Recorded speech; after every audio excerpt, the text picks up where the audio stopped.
عید کے سلسلے میں ریاست تلنگانہ کی عوام کو یہ بات بتانا ضروری سمجھتا ہوں کہ ہمارے پاس اس ریاست تلنگانہ میں رات میں 9 بجے سے کرفیو ہے،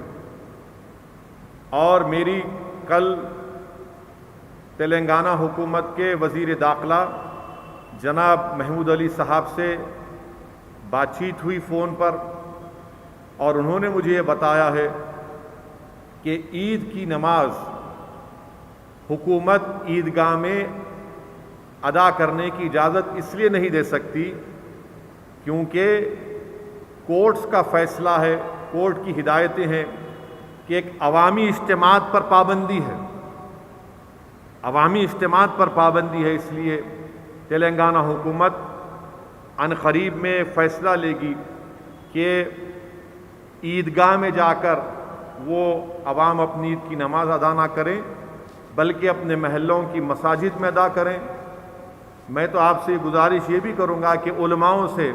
ہمارے مفتی صاحب انوار نظامی صاحب یہاں پر تشریف فرما ہے،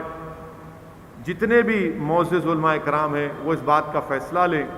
کہ کیا ہم تلنگانہ میں عید کی نماز 1 یا 2 جماعت بنا سکتے ہیں؟ اجازت ہے اس کی؟ اگر اس کی اجازت ہے کہ ایک مسجد میں عید کی نماز کی 2 یا 3 جماعتیں ہو سکیں تاکہ ایک فجر کے بعد جو وقت شروع ہوتا ہے عید الفطر کا، تو آپ اسی اپنے محلے کی مسجد میں 2-3 جماعت بنا لیجئے، سوشل ڈسٹینسنگ کو برقرار رکھ کر آپ اپنے اپنے محلے جات میں اپنی عید کی نماز کو ادا کریے۔ اور یہ حکومت میری نظر میں یہ فیصلہ صحیح ہے، کیونکہ اگر لاکھوں کی تعداد میں اگر ہم عید کی نماز ادا کرنے کے لیے عیدگاہ پر جمع ہوں گے تو یقیناً کووڈ پھیلنے کا پورا اس میں کووڈ پھیل سکتا ہے، خطرہ نہیں ہے بلکہ یقیناً پھیلے گا۔ تو اسی لیے میری آپ سے گزارش ہے کہ حکومت کی طرف سے جب یہ فیصلے کا اعلان ہوگا تو علماء کرام سے میری گزارش ہے کہ وہ اس بات کا فیصلہ کریں کہ کیا مساجد میں محلوں کی عید کی نماز 2 یا 3 جماعتیں اگر ہو سکتی ہیں تو علماء اس کا فیصلہ لیں۔ مگر عوام سے میری یہ اپیل ہے کہ عید کی نمازیں میں مسجد کو جائیں، سوشل ڈسٹینسنگ کو برقرار رکھیں،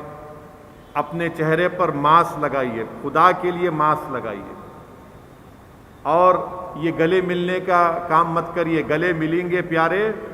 تو کووڈ گلے مل لیں گا آپ سے آ کے، تو کووڈ سے گلے ملنا نہیں ہے، کووڈ کو دور رکھنا ہے، کورونا کو دور رکھنا ہے۔ اگر آپ بغل گیر ہوں گے تو نہیں معلوم کہ غیر ضروری آپ میں اگر وائرس ہوگا تو ایک صحت مند کو لگ جائے گا، ایک صحت مند کو لگ جائے گا۔ اسی لیے دور سے زبان سے ماسک پہن کر عید کی مبارکباد دیجیے، اور کوئی ضروری نہیں ہے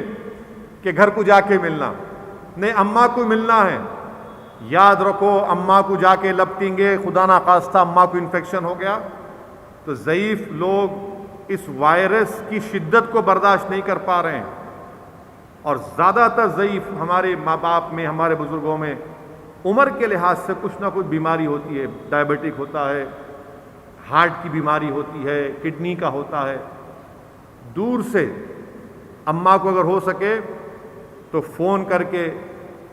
سیل فون ہے، اسمارٹ فون ہے، ویڈیو کال کرو اماں کو، والد کو، اگر ساتھ رہتے تو بھی ضروری نہیں ہے کہ جا کے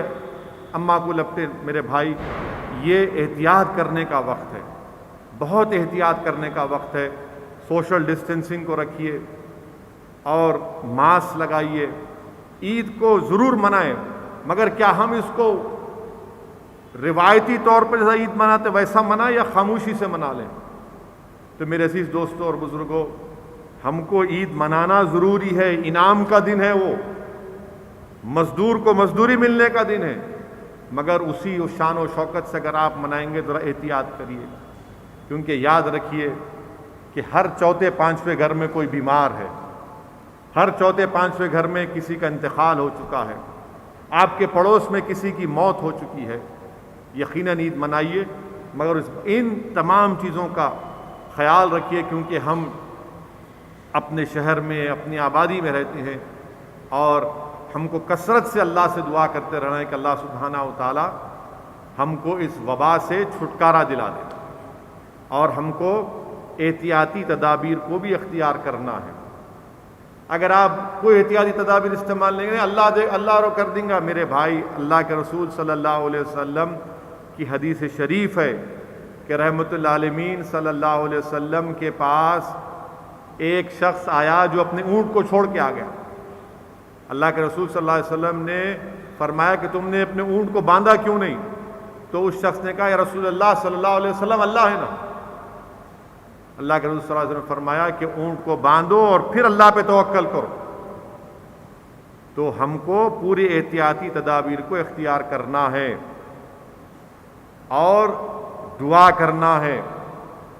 کثرت سے دعا کرنا ہے، اور اللہ سبحانہ و تعالیٰ کے فیصلوں پر توکل کرنا ہے۔